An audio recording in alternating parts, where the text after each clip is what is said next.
नमस्कार साथियों, आज का अपना टॉपिक है अक्षांश रेखाएं।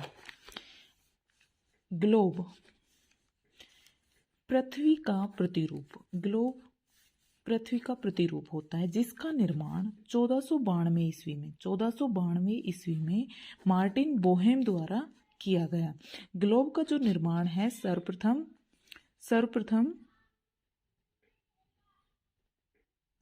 मार्टिन बोहेम द्वारा 1492 ईस्वी में किया गया।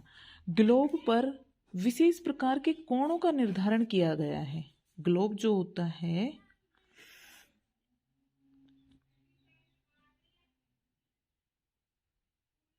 ग्लोब पर विशेष प्रकार के कोणों का निर्धारण किया गया है जिन्हें अक्षांश व देशांतर कहा जाता है। कहा जाता है। इन कोणों को मापने के लिए डिग्री, मिनट व सेकंड इकाई का प्रयोग किया जाता है। 1 डिग्री में 60 मिनट होते हैं वे 1 मिनट में 60 सेकंड होती है। अक्षांश पढ़ने से पहले हमें अक्ष का मतलब बताते हैं। अक्ष उत्तरी ध्रुव व दक्षिणी ध्रुव को केंद्र से मिलाने वाली रेखा। उत्तरी ध्रुव व दक्षिणी ध्रुव को,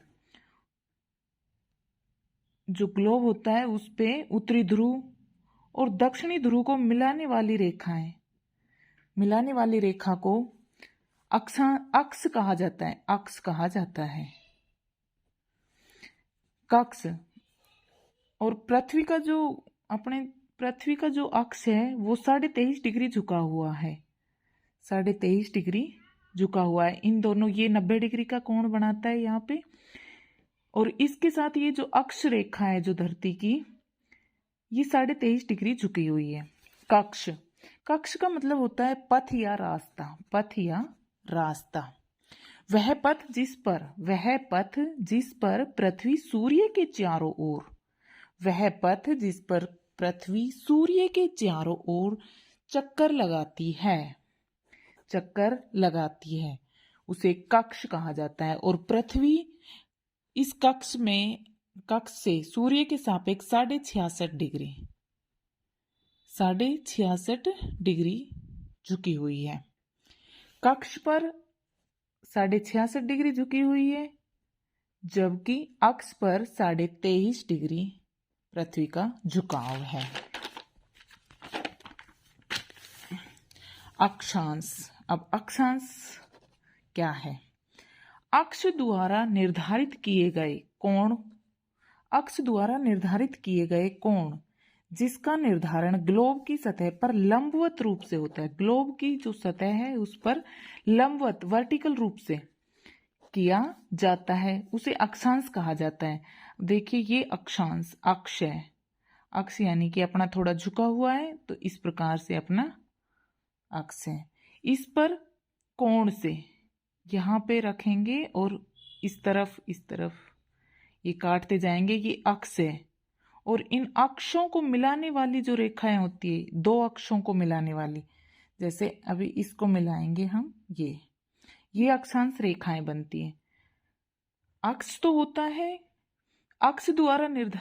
अक्षांश होते हैं अक्ष द्वारा निर्धारित किए गए कोण, वर्टिकल रूप से जो निर्धारित किए जाते हैं। लंबवत रूप से कर रहे हैं इनको, यहाँ पे जैसे प्रकार रखते हैं तो यहाँ से ऐसे काटते हैं इसको,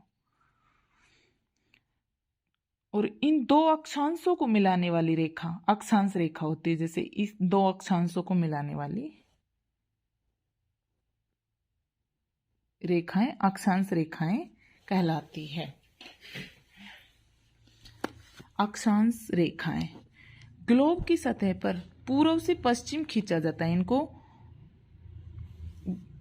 जो अक्षांश रेखाएं हैं उनको ग्लोब की जो सतह है, इसमें थोड़ा गलती कर दिया, ग्लोब की सतह पर पश्चिम से पूर्व खींचा जाता है। ग्लोब की सतह पर अक्षांश रेखाओं को पश्चिम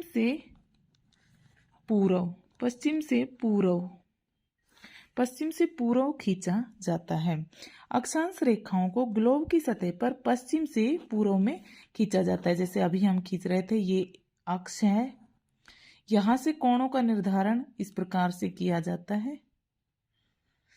कोणों का निर्धारण अक्ष कहलाता है। अब इनको पूर्व से पूर्व, पश्चिम यानी पे और ये पूर्व, पश्चिम से पूर्व मिलाने वाली रेखाएं इस प्रकार से।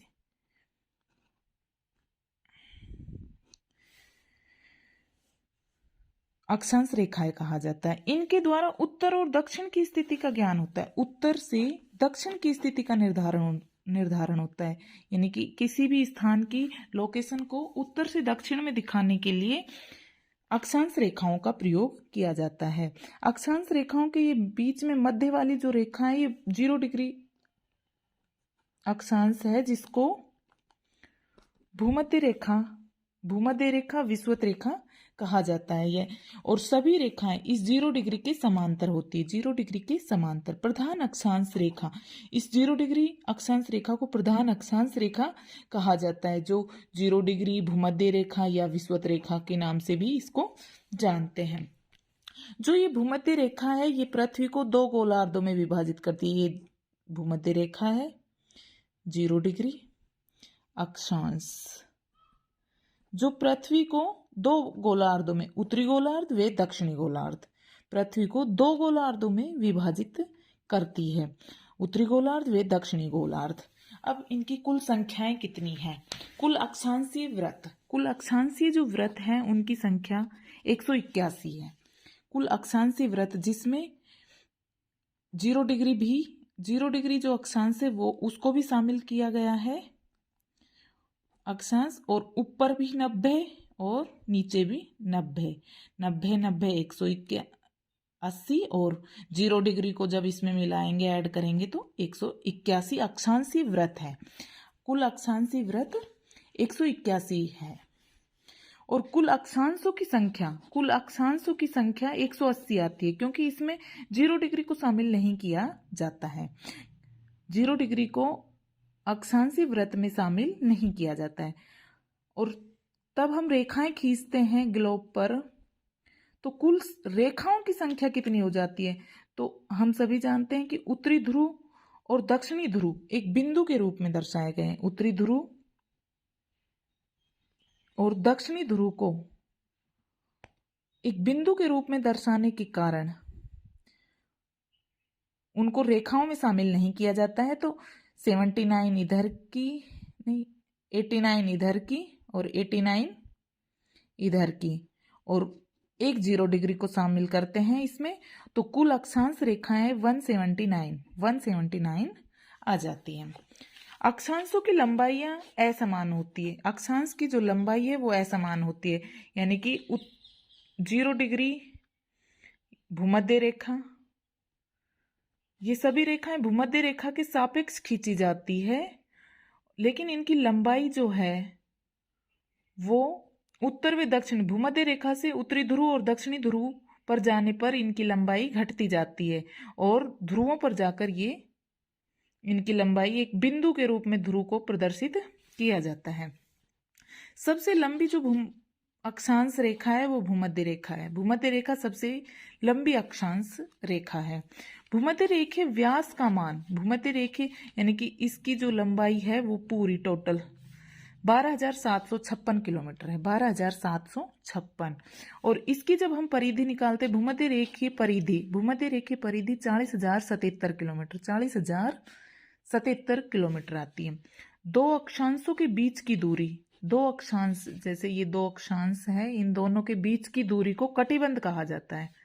कटिबंध, 2 अक्षांशों के बीच की दूरी को कटिबंध कहा जाता है, जिसका मान 111 किलोमीटर आता है, जो मुख्यतः समान ही होता है, लेकिन फिर भी भूमध्य रेखा से ध्रुवों की ओर जाने पर अक्षांश रेखाओं के बीच की दूरी का मान बढ़ता जाता है।